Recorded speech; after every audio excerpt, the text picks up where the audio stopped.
നമസ്കാരം എല്ലാ പ്രിയപ്പെട്ട ഉദ്യോഗാർത്ഥി സുഹൃത്തുക്കൾക്കും PSC ഇൻഫ്ലുവൻസറിൻ്റെ പുതിയൊരു ക്ലാസ്സിലേക്ക് സ്വാഗതം. ഞാൻ രഞ്ജിത്താർ കരുനാഗപ്പള്ളി. നമ്മൾ ഇന്നത്തെ ക്ലാസ്സിൽ എടുക്കുന്ന ഏരിയ കേരള ഭൂമിശാസ്ത്രമാണ്. കേരള ഭൂമിശാസ്ത്രവുമായി ബന്ധപ്പെട്ട A to Z കാര്യങ്ങളാണ് നമ്മൾ ഇന്നത്തെ ക്ലാസ്സിൽ ഡിസ്കസ് ചെയ്യുന്നത്. അപ്പോൾ ബാക്കിയുള്ള 13 ദിവസം, അതായത് ഡേ 13 വർക്കൗട്ട് സീരീസാണ് നമ്മൾ ഇന്നത്തെ ക്ലാസ്സിൽ നിങ്ങൾക്ക് വേണ്ടി ഷെയർ ചെയ്യുന്നത്. അപ്പോൾ ബാക്കിയുള്ള 12 ദിവസത്തെയും ക്ലാസ് കണ്ടു, അതിൻ്റെ പരീക്ഷ എഴുതി. പരീക്ഷ എന്ന് പറഞ്ഞാൽ ടെലഗ്രാമിൽ ഈ പറയുന്ന കണ്ടന്റിനെ അടിസ്ഥാനമാക്കിയുള്ള പോൾ എക്സാമിനെയാണ് നമ്മൾ പരീക്ഷ എന്ന് പറയുന്നത്. ആ പരീക്ഷയും നിങ്ങൾ അറ്റൻഡ് ചെയ്തു, അതിൻ്റെ PDF വായിച്ചു എന്ന് വിശ്വസിക്കുന്നു. ഇനി തുച്ഛമായ ദിവസങ്ങളെ ഉള്ളൂ എന്ന് കരുതിയിരിക്കേണ്ട ആവശ്യമില്ല. നമ്മൾ നിങ്ങൾക്കൊരു കണ്ടീഷൻ പറഞ്ഞിരുന്നു, 20 ദിവസത്തെ വർക്കൗട്ട് ഡേ ആണ്, അല്ലെങ്കിൽ വർക്കൗട്ട് ചലഞ്ചാണ് നമ്മൾ ഡിസ്കസ് ചെയ്യാൻ വേണ്ടി പോയത് എന്നാണ് തുടക്കം പറഞ്ഞത്. പക്ഷേ ഇനി അങ്ങനെ ഒരു റെസ്ട്രിക്ഷനോ അങ്ങനെ ഒരു കണ്ടീഷനോ ഒന്നുമില്ല. വരും ദിവസങ്ങളെല്ലാം തന്നെ വീഡിയോ സീരീസ് കൃത്യമായി നിങ്ങൾക്ക് കൃത്യമായ ഇടവേളകളിൽ നിങ്ങളുടെ മുന്നിലേക്ക് എത്തും. അതിനകത്ത് ഒരു കോംപ്രമൈസും ഇല്ല. നിങ്ങൾ എഴുതാൻ പോകുന്ന മത്സര പരീക്ഷയിൽ 80 മാർക്ക്, അതായത് 100-ൽ 80 മാർക്കും നിങ്ങൾക്ക് കിട്ടണം. 20 മാർക്ക് ഞാൻ തുടക്കം മുതലേ പറയുന്നു. മാത്സ് ആൻഡ് മെന്റൽ എബിലിറ്റി നിങ്ങൾക്ക് ഇഷ്ടമുള്ള ചാനൽ, അത് ഏത് ചാനൽ ആയിക്കോട്ടെ, A മുതൽ Z വരെയുള്ള ഏത് ചാനലോ ഏത് അധ്യാപകരുടെ ക്ലാസ്സോ നിങ്ങൾ കണ്ടോ, അതിനകത്ത് ഒരു തരത്തിലുമുള്ള റെസ്ട്രിക്ഷനും ഇല്ല. നിങ്ങൾക്ക് ഇഷ്ടമുള്ള ക്ലാസ് കാണാം. പക്ഷേ ഈ തരുന്ന ക്ലാസ്, അതായത് കേരള ഭൂമിശാസ്ത്രം ആയിക്കോട്ടെ, ഇന്ത്യൻ ജോഗ്രഫി ആയിക്കോട്ടെ, നാച്ചുറൽ സയൻസ് ആയിക്കോട്ടെ, ഫിസിക്കൽ സയൻസ് ആയിക്കോട്ടെ, ഇതെല്ലാം നിങ്ങൾ എന്ത് ചെയ്യണം? കൃത്യമായി ഫോളോ അപ്പ് ചെയ്ത് പോവുക. നിങ്ങൾ പഠിക്കുന്നതിനോടൊപ്പം തന്നെ നിങ്ങൾ ഏതെങ്കിലും റാങ്ക് ഫയൽ വായിക്കുന്ന പ്രിയപ്പെട്ട ഉദ്യോഗാർത്ഥികളായിരിക്കാം, അതല്ലെങ്കിൽ ഓഫ്ലൈൻ ക്ലാസ്സിൽ ഇരിക്കുന്നവരായിരിക്കാം, ഓൺലൈൻ ക്ലാസ്സിൽ വേറെ ഏതെങ്കിലും ലേണിംഗ് ആപ്പിൽ ഈ ക്ലാസ് കാണുന്നവരായിരിക്കും. കണ്ടോ, അതിനോടൊപ്പം തന്നെ ഈ റിവിഷൻ കൂടി കണ്ടെന്ന് പറഞ്ഞ് നിങ്ങൾക്ക് ദോഷമുണ്ടാകില്ല, ഗുണമേ ഉണ്ടാകൂ. ഇത് റിവിഷൻ മോഡൽ നമ്മൾ പറഞ്ഞു പോവുകയാണ്. അപ്പൊ ഇന്നത്തെ ക്ലാസ്സിൽ 2024-23 പ്രധാനപ്പെട്ട കേരള ഭൂമിശാസ്ത്രം എന്നറിയപ്പെടുന്ന ടോപ്പിക്കുമായി ബന്ധപ്പെട്ട ചോദ്യമാണ് ഡിസ്കസ് ചെയ്യുന്നത്. എല്ലാവർക്കും വിജയാശംസകൾ നേരുന്നു. നമ്മൾ നേരെ കണ്ടന്റിലേക്ക് പോവുകയാണ്. ഏറ്റവും പ്രധാനപ്പെട്ട ടോപ്പിക്കാണ് കേരള ഭൂമിശാസ്ത്രം. അപ്പൊ അതിൽ ആദ്യ ചോദ്യത്തിലേക്ക് പോവുകയാണ്. ഒന്നാമത്തെ ചോദ്യം, താഴെ പറയുന്നവയിൽ തെറ്റായ പ്രസ്താവന ഏത്? നമുക്ക് എല്ലാവർക്കും അറിയാവുന്നതാണ് ഇപ്പോഴത്തെ ന്യൂജൻ ചോദ്യങ്ങളെല്ലാം. താഴെ പറയുന്നവയിൽ തെറ്റായ പ്രസ്താവന, താഴെ പറയുന്നവയിൽ ശരിയായ പ്രസ്താവന, ഇങ്ങനെയാണല്ലോ ചോദ്യം വരുന്നത്. ഓപ്ഷൻ എ നോക്കിയേ, ബ്രഹ്മപുരം ഡീസൽ വൈദ്യുത നിലയം എറണാകുളം ജില്ലയിൽ സ്ഥിതി ചെയ്യുന്നു. ഒരു ഓപ്ഷൻ. ഓപ്ഷൻ ബി, KSEBയുടെ ഏറ്റവും വലിയ ഡീസൽ പവർ പ്ലാന്റ് നല്ലളത്ത് സ്ഥിതി ചെയ്യുന്നു. ഓപ്ഷൻ സി, കേരളത്തിൽ ആദ്യത്തെ ഡീസൽ താപവൈദ്യുത നിലയം ബ്രഹ്മപുരമാണ്. ഓപ്ഷൻ ഡി, നല്ലളം ഡീസൽ താപവൈദ്യുത നിലയം കണ്ണൂർ ജില്ലയിൽ സ്ഥിതി ചെയ്യുന്നു. ഈ 4 ഓപ്ഷനാണ് കൊടുത്തേക്കുന്നത്. ഈ 4 ഓപ്ഷനിൽ നിങ്ങൾക്ക് തെറ്റായി എന്ന് തോന്നുന്നത് ഏതായിരിക്കും? ഓപ്ഷൻ എ ആണോ, ബി ആണോ, സി ആണോ, ഡി ആണോ? ഇനി ഞാൻ ഓരോ കണ്ടന്റ് ഡീറ്റെയിൽ ആയിട്ട് പറയുക. നമുക്ക് എല്ലാവർക്കും അറിയാവുന്നതാണ്, കേരളത്തിലെ താപവൈദ്യുത നിലയങ്ങൾ അല്ലെങ്കിൽ ജലവൈദ്യുത പദ്ധതികൾ അല്ലെങ്കിൽ കേരളത്തിലെ പ്രധാനപ്പെട്ട സൗരോർജ്ജ പദ്ധതികളൊക്കെ മത്സര പരീക്ഷയിൽ ഒരു മാർക്കായിട്ട് വന്നിട്ടുണ്ടല്ലോ. അപ്പൊ ചോദ്യം ഇങ്ങനെ പറഞ്ഞു പോകുന്നു, താഴെ പറയുന്നവയിൽ തെറ്റായ പ്രസ്താവന ഏതെന്ന് നോക്കുമ്പോൾ ഒന്നാമത്തെ പ്രസ്താവന നോക്കിയേ, ബ്രഹ്മപുരം ഡീസൽ വൈദ്യുത നിലയം എറണാകുളം ജില്ലയിലാണ് സ്ഥിതി ചെയ്യുന്നത്. തർക്കം വേണ്ട, ഉത്തരം ശരിയാണ്. ശരിയായ പ്രസ്താവനയാണത്. ബ്രഹ്മപുരം ഡീസൽ വൈദ്യുത നിലയം ഏത് ജില്ലയിലാണ് സ്ഥിതി ചെയ്യുന്നത്? എറണാകുളം ജില്ലയിലാണ് സ്ഥിതി ചെയ്യുന്നത്. അപ്പൊ മറ്റൊരു പ്രധാനപ്പെട്ട ചോദ്യമുണ്ട്. ഈ എറണാകുളം ജില്ലയുടെ ആദ്യകാല പേര് ഋഷിനാഗകുളം എന്നല്ലേ? എറണാകുളം ജില്ലയുമായി ബന്ധപ്പെട്ട് നമുക്ക് പഠിക്കേണ്ട കേരളത്തിന്റെ വ്യാവസായിക തലസ്ഥാനം എന്നറിയപ്പെടുന്ന ജില്ല കൂടിയല്ലേ എറണാകുളം? എറണാകുളത്തിന് ഏറ്റവും പ്രധാനപ്പെട്ട ചോദ്യമുണ്ട്. ഇന്ത്യയിലെ 8ാമത്തെ മെട്രോയാണ് കൊച്ചി മെട്രോ, അതൊന്ന് ഓർത്തു വെക്കണം.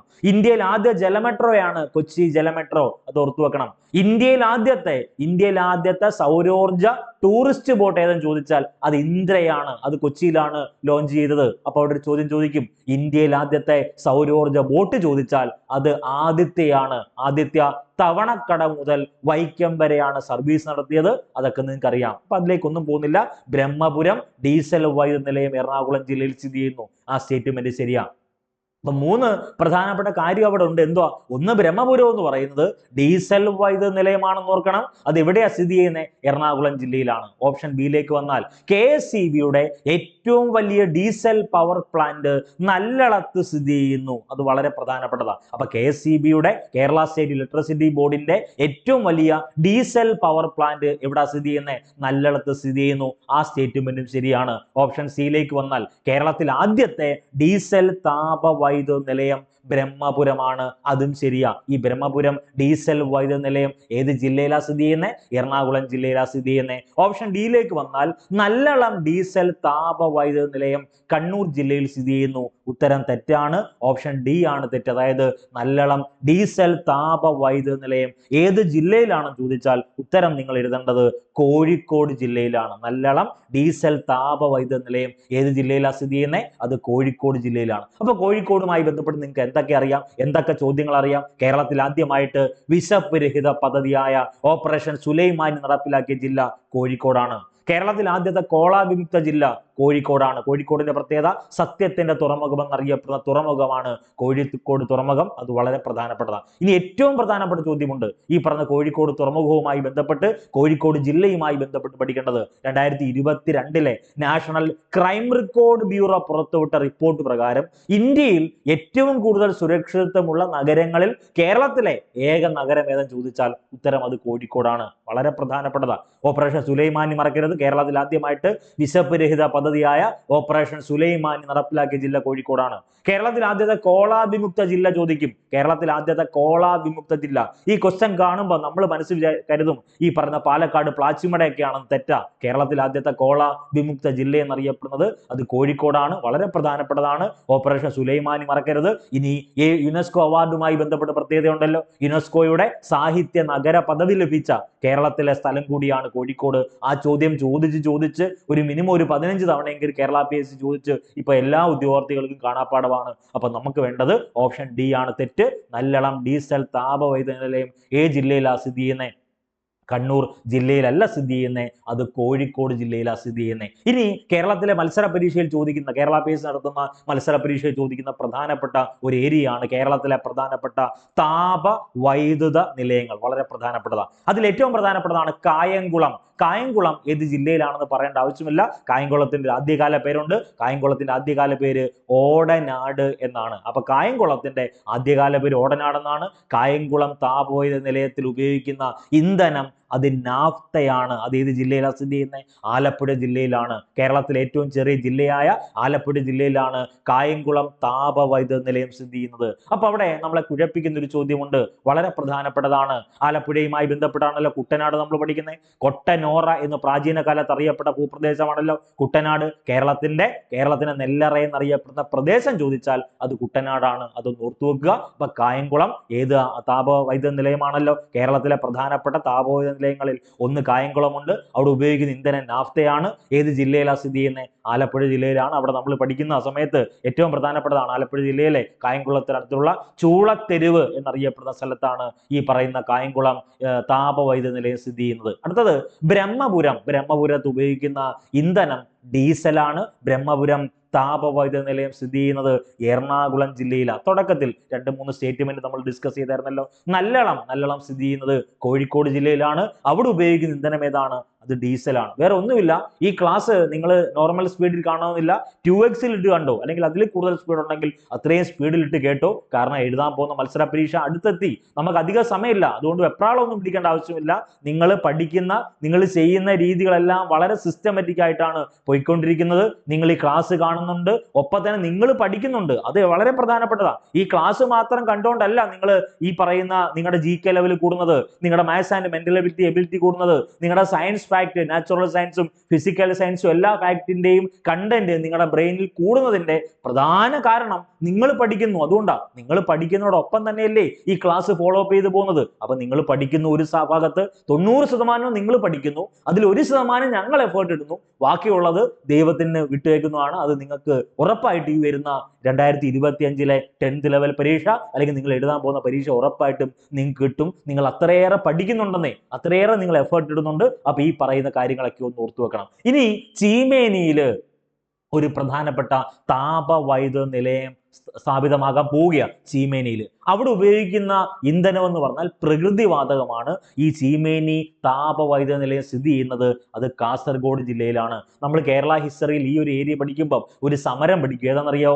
തോൽവിറക സമരം അല്ലെങ്കിൽ ചീമേനി സമരം നടന്ന വർഷം 1946. വനിതാ നേതാവിന്റെ പേര് കാർത്യായനി അമ്മ എന്ന് പറഞ്ഞൊക്കെ നമ്മൾ പഠിക്കും. അത് വേറെ ഇത് വേറെ, സ്ഥലം സെയിം തന്നെയാണ്. അപ്പൊ ചീമേനി സമരമല്ല നമ്മൾ പറയുന്നത്, ചീമേനി താപവൈദ്യുത നിലയം ഇതിൽ ഉപയോഗിക്കുന്ന ഇന്ധനത്തിന്റെ പേര് പ്രകൃതിവാതകമാണ്. അതേത് ജില്ലയിലാണ്? കാസർഗോഡ് ജില്ലയിലാണ്. സപ്തഭാഷാ സംഗമഭൂമി എന്നറിയപ്പെടുന്ന കേരളത്തിലെ ജില്ലയാണല്ലോ കാസർഗോഡ്. കാസർഗോഡിനെ പറ്റി പഠിക്കുന്ന സമയത്ത് കേരളത്തിലെ ഏറ്റവും വലിയ കോട്ടയായ ബേക്കൽ കോട്ട സ്ഥിതി ചെയ്യുന്നത് കാസർഗോഡാണ്. ലേറ്റസ്റ്റ് പരീക്ഷാ ചോദ്യമുണ്ട്.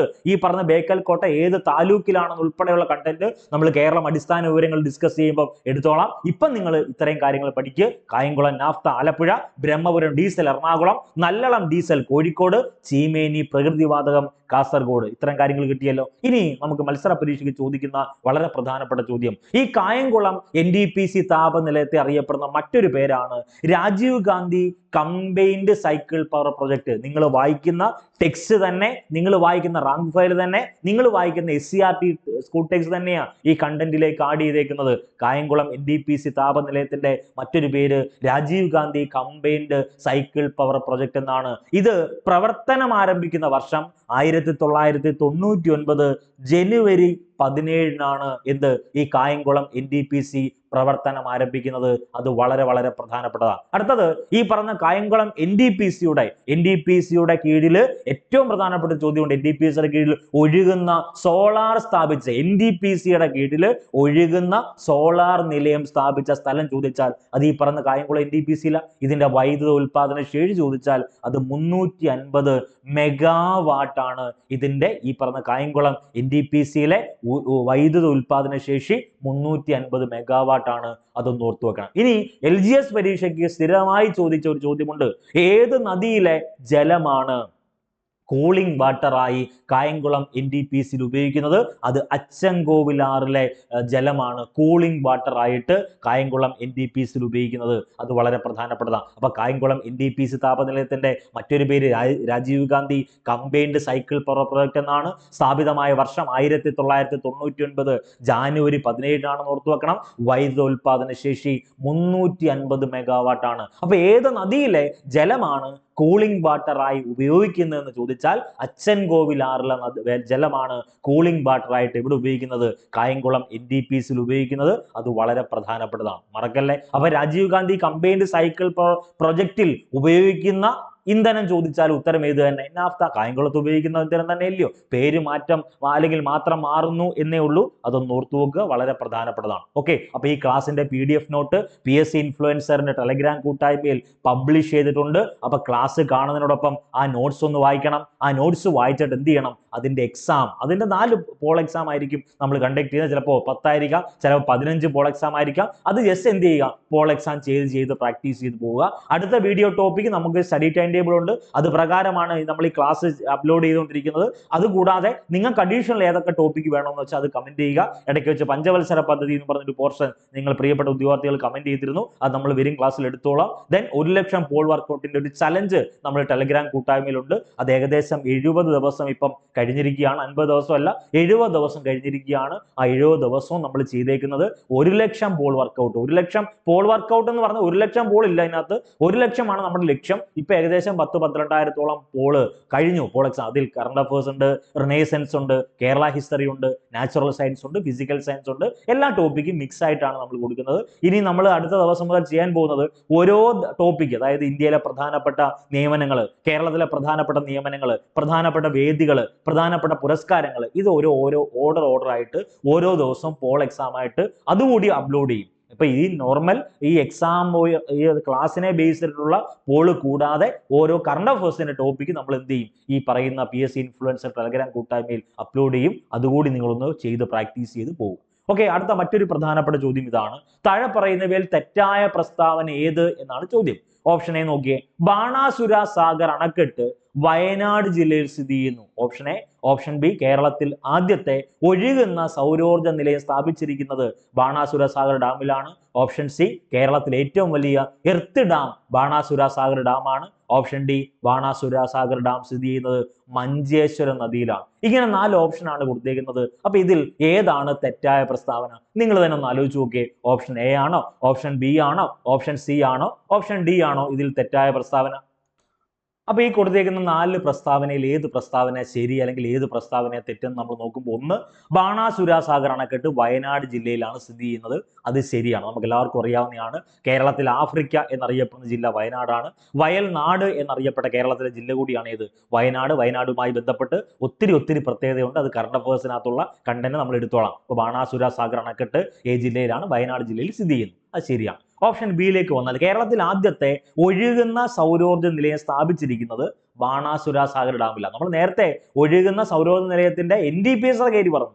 NTPC കായംകുളത്തെ NTPC കാര്യം പറഞ്ഞു, അല്ലെങ്കിൽ ഫാക്ട് പറഞ്ഞു. അത് വേറെ, ഇത് വേറെ. അപ്പൊ കേരളത്തിൽ ആദ്യത്തെ ഒഴുകുന്ന സൗരോർജ്ജ നിലയം സ്ഥാപിച്ചിരിക്കുന്നത് ബാണാസുര സാഗർ ഡാമിലാണ്. അതും ശരിയാണ്. ഓപ്ഷൻ സിയിലേക്ക് വന്നാൽ, കേരളത്തിലെ ഏറ്റവും വലിയ earth dam Banasura Sagar dam ആണ്. ശരിയാണ്. കേരളത്തിലെ ഏറ്റവും വലിയ എർത്ത് ഡാം ഏതാണ്? അത് ബാണാസുര സാഗർ ഡാം ആണ്. അതും ശരിയാണ്. അടുത്ത ഓപ്ഷൻ ഡിയിലേക്ക് വന്നാൽ, ബാണാസുര സാഗർ ഡാം സ്ഥിതി ചെയ്യുന്നത് മഞ്ചേശ്വര നദിയിലാണ്. തെറ്റാണ്. ബാണാസുര സാഗർ ഡാം സ്ഥിതി ചെയ്യുന്നത് കബനിയുടെ പോഷക നദിയിലാണ്. അപ്പൊ ബാണാസുര സാഗർ ഡാം വയനാട് ജില്ലയിൽ സ്ഥിതി ചെയ്യുന്നു. കേരളത്തിൽ ആദ്യത്തെ ഒഴുകുന്ന സൗരോർജ്ജ നിലയം സ്ഥാപിച്ചിരിക്കുന്നത് ബാണാസുര സാഗർ ഡാമിലാണ്. ഈ സൗരോർജ്ജ നിലയവുമായി ബന്ധപ്പെട്ട് പഠിക്കുമ്പോഴാണ് സൗരോർജ്ജ ബോട്ട് ആദിത്യ പഠിക്കേണ്ടത്. സൗരോർജ്ജ ക്രൂയിസ് ബോട്ട് അല്ലെങ്കിൽ സൗരോർജ്ജ ടൂറിസ്റ്റ് ബോട്ട് എന്താവുന്നത്?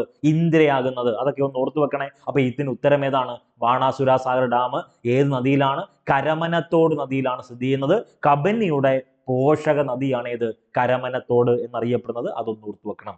അടുത്ത മറ്റൊരു പ്രധാനപ്പെട്ട ചോദ്യം 2023 യൂണിവേഴ്സിറ്റി LGS പ്രിലിമിനറി പരീക്ഷയ്ക്ക് ചോദിച്ച ചോദ്യമാണ്. ഇന്ത്യയിൽ ആദ്യത്തെ കൃത്രിമ, മറക്കല്ലേ, ഇന്ത്യയിൽ നിർമ്മിച്ച ആദ്യത്തെ കോൺക്രീറ്റ്, കൃത്രിമ അല്ല, കോൺക്രീറ്റ് അണക്കെട്ട് ഏത് എന്നാണ് ചോദ്യം. Option A Malampuzha, option B Mattupetty, option C Sholayar, option D Idamalayar. ഇടമലയാറുമായി ബന്ധപ്പെട്ട ചോദ്യം നിങ്ങൾക്ക് അറിയാവുന്നതാണ്. പ്രശ്ന 59, 90 ഒക്കെ നിങ്ങൾ പഠിക്കും. അപ്പൊ നമുക്ക് വേണ്ടത് ഇന്ത്യയിൽ നിർമ്മിച്ച ആദ്യത്തെ കോൺക്രീറ്റ് അണക്കെട്ട് ഏതാണ്? അത് മാട്ടുപ്പെട്ടിയാണ്. അപ്പൊ മാട്ടുപ്പെട്ടിയുമായി ബന്ധപ്പെട്ട് നിങ്ങൾ പഠിക്കുമ്പം ഈ പറയുന്ന മാട്ടുപ്പെട്ടി ഏത് ജില്ലയിലാണ് സ്ഥിതി ചെയ്യുന്നത്? നമുക്ക് എല്ലാവർക്കും അറിയാവുന്നതാണ്. മാട്ടുപ്പെട്ടി ഏത് നദിയിലാണ് സ്ഥിതി ചെയ്യുന്നത്? പെരിയാർ നദിയിലാണ് സ്ഥിതി ചെയ്യുന്നത്. പാലക്കാടുമായി ബന്ധപ്പെട്ട കണ്ടന്റ് പഠിക്കുമ്പോൾ നമ്മൾ എടുക്കും. അപ്പൊ മാട്ടുപ്പെട്ടി പെരിയാർ നദിയിലാണ് സ്ഥിതി ചെയ്യുന്നത്. അതൊന്ന് ഓർത്തു വെക്കണം. കേരളത്തിൽ ഏറ്റവും വലിയ, മറക്കല്ലേ, കേരളത്തിൽ ഏറ്റവും വലിയ ഗ്രാവിറ്റി ഡാം ഏതെന്ന് ചോദിച്ചാൽ അത് ചെറുതോണിയാണ്. കേരളത്തിൽ ഏറ്റവും വലിയ ഗ്രാവിറ്റി ഡാം ഏതെന്ന് ചോദിച്ചാൽ അത് ചെറുതോണി ഡാം ആണ്. അതൊന്ന് ഓർത്തു വെക്കണം. അപ്പൊ കേരളത്തിൽ ആദ്യത്തെ റബ്ബർ ചെക്ക് ഡാം ഏതാ? അത് കാസർഗോഡ. അപ്പൊ കേരളത്തിലെ ഏറ്റവും വലിയ ഗ്രാവിറ്റി ഡാം ചെറുതോണി. കേരളത്തിൽ ആദ്യത്തെ റബ്ബർ ചെക്ക് ഡാം ചോദിച്ചാൽ അത് കാസർഗോഡാണ്. അടുത്തത്, കേരളത്തിൽ ഏറ്റവും ഉയരം കൂടിയ അണക്കെട്ട് ചോദിക്കും. കേരളത്തിൽ ഏറ്റവും ഉയരം കൂടിയ അണക്കെട്ട് ഇടുക്കി അണക്കെട്ടാണ്. അത് പെരിയാർ നദിയിലാണല്ലോ സ്ഥിതി ചെയ്യുന്നത്. കേരളത്തിൽ ഏറ്റവും ഉയരം കൂടിയ അണക്കെട്ട് ഇടുക്കി അണക്കെട്ടാണ്. പെരിയാർ നദിയിലാണ് അത് സ്ഥിതി ചെയ്യുന്നത്. അത് ഓർത്തു വെക്കണം. അപ്പൊ ഇടുക്കിയാണ്. കേരളത്തിലെ ഏറ്റവും വലിയ ജില്ല ഇടുക്കിയാണ്. രണ്ടാം സ്ഥാനം പാലക്കാട്. ഏറ്റവും ചെറിയ ജില്ല ചോദിച്ചാൽ ആലപ്പുഴ. അതൊക്കെ ഒന്ന് ഓർത്തു വെക്കണേ. അടുത്തത്, ഏഷ്യയിലെ ഏറ്റവും വലിയ ആർച്ച് ഡാം സ്ഥിതി ചെയ്യുന്ന ജില്ല കൂടിയ ഇടുക്കി. ഏഷ്യയിലെ ഏറ്റവും വലിയ ആർച്ച് ഡാം സ്ഥിതി ചെയ്യുന്ന ജില്ല ഇടുക്കിയാണ്. കേരളത്തിലെ ഏറ്റവും ഉയരം കൂടിയ അണക്കെട്ട് സ്ഥിതി ചെയ്യുന്ന ഇവിടെ തന്നെ ഇടുക്കിയാണ്. അത് വളരെ പ്രധാനപ്പെട്ടതാണ്. ഇനി നമുക്ക് മത്സര പരീക്ഷയ്ക്ക് ചോദിക്കുന്ന മറ്റൊരു ചോദ്യത്തിലേക്ക് പോകുന്നു. ഈ പറയുന്ന കണ്ടന്റുകളൊക്കെ ഒന്ന് ഓർത്തു വെക്കണേ. അപ്പൊ അടുത്തത്, കേരളത്തിലെ ഏറ്റവും വലിയ ഡാം ഏതാണ്? കേരളത്തിലെ ഏറ്റവും വലിയ ഡാം ഏതെന്ന് ചോദിച്ചാൽ അത് മലമ്പുഴ ഡാം ആണ്. കേരളത്തിലെ ഏറ്റവും വലിയ ഡാം, അതൊന്ന് ഓർത്തു വെക്കണേ. കേരളത്തിലെ ഏറ്റവും വലിയ ഡാം അല്ലെങ്കിൽ കേരളത്തിലെ ഏറ്റവും വലിയ ജലസംഭരണി ഏതെന്ന് ചോദിച്ചാൽ അത് മലമ്പുഴയാണ്. മലമ്പുഴ ഡാം ഉദ്ഘാടനം ചെയ്യുന്നത് 1955 കെ കാമരാജ് ആണ് അത് ഉദ്ഘാടനം ചെയ്യുന്നത്. അതൊന്ന് ഓർത്തു വെക്കണം. കിങ് മേക്കർ എന്നറിയപ്പെടുന്ന തമിഴ്നാട് മുഖ്യമന്ത്രിയാണ് കെ കാമരാജ്. ഇന്ത്യയിൽ ആദ്യമായിട്ട് ഉച്ചഭക്ഷണ പദ്ധതി, മിഡ് ഡേ മീൽ എന്ന സംവിധാനം ഗവൺമെന്റ് ബേസ്ഡ് ആയിട്ട്, അതായത് സർക്കാർ നിയന്ത്രണത്തിൽ അല്ലെങ്കിൽ സർക്കാർ നടപ്പിലാക്കുന്നു. അത് തമിഴ്നാട്ടിലാണ്. ഇന്ത്യയിൽ ആദ്യമായിട്ട് കുട്ടികൾക്ക് ഉച്ചഭക്ഷണ പദ്ധതി എന്ന ആശയം അല്ലെങ്കിൽ മിഡ് ഡേ മീൽ എന്നറിയപ്പെടുന്ന സംവിധാനം നടപ്പിലാക്കിയത് കെ കാമരാജ് മുഖ്യമന്ത്രിയായിരുന്ന സമയത്താണ്. അപ്പൊ അത് തമിഴ്നാട്ടിലെ കേസാണ് ഞാൻ പറഞ്ഞത്. അപ്പൊ കേരളത്തിലെ ഏറ്റവും വലിയ ഡാമായ മലമ്പുഴ ഡാം ഉദ്ഘാടനം ചെയ്തതാരാ? അത് 1955 അന്നത്തെ മദ്രാസ് മുഖ്യമന്ത്രി, അതായത് തമിഴ്നാടിന്റെ മുഖ്യമന്ത്രിയായിരുന്ന കെ കാമരാജ് ആണ്. അതൊന്ന് ഓർത്തു വെക്കണം. ഇനി കേരളത്തിലെ വൃന്ദാവനം എന്നറിയപ്പെടുന്നത് മലമ്പുഴ ഗാർഡന. കേരളത്തിലെ വൃന്ദാവനം എന്നറിയപ്പെടുന്നത് മലമ്പുഴ ഗാർഡൻ ആണ്. ആ മലമ്പുഴ ഗാർഡന്റെ ശില്പി ചോദിച്ചാൽ അത് നേക്ക് ചന്താണ്. അതൊന്ന് ഓർത്തു വെക്കണം. ഇനി നമ്മളെ കുഴപ്പിക്കുന്ന ഒരു ചോദ്യമുണ്ട്. കേരളത്തിലെ വൃന്ദാവനം മലമ്പുഴ ഗാർഡൻ ആണല്ലോ. അതൊന്ന് ഓർത്തു വെക്കണേ. മലമ്പുഴ ഡാം സ്ഥിതി ചെയ്യുന്ന ജില്ല ഏതായിരിക്കും? അത് പാലക്കാടാണ്. മലമ്പുഴ ഡാം സ്ഥിതി ചെയ്യുന്ന ജില്ല ഏതാണ്? അത് പാലക്കാടാണ്. വളരെ പ്രധാനപ്പെട്ട ചോദ്യം. അടുത്ത ഏറ്റവും പ്രധാനപ്പെട്ട ചോദ്യത്തിലേക്ക് വരുന്നു. കേരളത്തിലെ ഏറ്റവും നീളം കൂടിയ അണക്കെട്ട് അത് കാഞ്ഞിരമ്പുഴ ഡാമാണ്. പാലക്കാട് ജില്ലയിലാണ് സ്ഥിതി ചെയ്യുന്നത്. 2127 മീറ്ററാണ് ഈ കാഞ്ഞിരപ്പുഴ ഡാമിന്റെ നീളം എന്ന് പറയുന്നത്. കേരളത്തിലെ ഏറ്റവും നീളം കൂടിയ അണക്കെട്ടാണ് ഇത് കാഞ്ഞിരപ്പുഴ ഡാം. അതുകൂടി ഒന്ന് പഠിച്ചു വച്ചേക്കണേ, ഓർത്തു വെക്കണം. ഇനി നമ്മളെ പരീക്ഷകളിൽ കയറുന്ന സമയത്ത് കുഴപ്പിക്കുന്ന 5 പ്രധാനപ്പെട്ട ചോദ്യങ്ങളാണ് പറയുന്നത്. ഒന്ന്, കേരളത്തിൽ ഏറ്റവും വലിയ ജലസേചന പദ്ധതി അത് കല്ലട, കൊല്ലം ജില്ലയിലെ കല്ലട ജലസേചന പദ്ധതിയാണ് കേരളത്തിലെ ഏറ്റവും വലിയ ജലസേചന പദ്ധതി. അവിടെയും കുഴഞ്ഞു പോകരുത്. കേരളത്തിൽ ഏറ്റവും പഴയ ജലസേചന പദ്ധതി ചോദിച്ചാൽ അത് പീച്ചിയാണ്. കേരളത്തിലെ ഏറ്റവും പഴയ ജലസേചന പദ്ധതി പീച്ചിയും കേരളത്തിലെ ഏറ്റവും വലിയ ജലസേചന പദ്ധതി കല്ലട, കൊല്ലം ജില്ലയിലെ കല്ലടയുമാണ്. അടുത്തത്, കേരളത്തിൽ ഏറ്റവും കൂടുതൽ ജലസേചന പദ്ധതികളുള്ള ജില്ല ചോദിച്ചാൽ അത് പാലക്കാടും, കേരളത്തിൽ ഏറ്റവും കൂടുതൽ ജലസേചന പദ്ധതികളുള്ള നദി ചോദിച്ചാൽ അത് ഭാരതപ്പുഴയുമാണ്. രണ്ട് ചോദ്യമാണ്. കേരളത്തിൽ ഏറ്റവും കൂടുതൽ ജലസേചന പദ്ധതികളുള്ള ജില്ല പാലക്കാട്, കേരളത്തിൽ ഏറ്റവും കൂടുതൽ ജലസേചന പദ്ധതികളുള്ള നദി ഭാരതപ്പുഴ. നേരെ തിരിച്ചു ചോദിക്കും, കേരളത്തിൽ ഏറ്റവും കൂടുതൽ ജലവൈദ്യുത പദ്ധതികളുള്ള ജില്ല ഇടുക്കി, കേരളത്തിൽ ഏറ്റവും കൂടുതൽ ജലവൈദ്യുത പദ്ധതികളുള്ള നദി ചോദിച്ചാൽ അതിന് ഉത്തരം നിങ്ങൾക്ക് എല്ലാവർക്കും അറിയാവുന്നതാണ്, അത് പെരിയാറാണ്. തിരിഞ്ഞു പോലെ വീണ്ടും ആവർത്തിക്കുന്നു, കേരളത്തിൽ ഏറ്റവും കൂടുതൽ ജലസേചന പദ്ധതികളുള്ള ജില്ല പാലക്കാട്, കേരളത്തിൽ ഏറ്റവും കൂടുതൽ ജലസേചന പദ്ധതികളുള്ള നദി ചോദിച്ചാൽ അത് ഭാരതപ്പുഴയാണ്. കേരളത്തിൽ ഏറ്റവും വലിയ ജലസേചന പദ്ധതി ഏതാണ്? അത് കല്ലട ജലസേചന പദ്ധതിയാണ്. കൊല്ലം ജില്ലയിലാണ് സ്ഥിതി ചെയ്യുന്നത്. കേരളത്തിൽ ഏറ്റവും പഴയ ജലസേചന പദ്ധതി ഏതെന്ന് ചോദിച്ചാൽ അത് പീച്ചി ജലസേചന പദ്ധതിയാണ്. അതൊന്ന് ഓർത്തു വെക്കുക. അപ്പൊ ഇത്രയും കണ്ടന്റ് ആണ് നമ്മൾ ഇന്നത്തെ ക്ലാസ്സിൽ ഡിസ്കസ് ചെയ്തത്. പറഞ്ഞല്ലോ, ഈ കണ്ടന്റ് മാത്രമല്ല, ഈ കണ്ടന്റിനോടൊപ്പം തന്നെ നിങ്ങൾ പഠിക്കുന്ന കേരള ജോഗ്രഫിയിലെ മറ്റു ടോപ്പിക് കൂടി നമ്മൾ പരീക്ഷയിൽ അപ്ലോഡ് ചെയ്യും. ഇത് കൂടാതെ ഇന്ന് തന്നെ ഏകദേശം 3ഓളം PDF നോട്ട് ഗ്രൂപ്പിൽ PSC ഇൻഫ്ലുവൻസറിന്റെ ടെലഗ്രാം കൂട്ടായ്മയിൽ പബ്ലിഷ് ചെയ്തിട്ടുണ്ട്. അതുകൂടി വായിച്ച് റിവൈസ് ചെയ്ത് പോവുക. അപ്പൊ എല്ലാവർക്കും, എല്ലാ ഉദ്യോഗാർത്ഥി സുഹൃത്തുക്കൾക്കും വിജയാശംസകൾ നേരുന്നു. നന്ദി, നമസ്കാരം.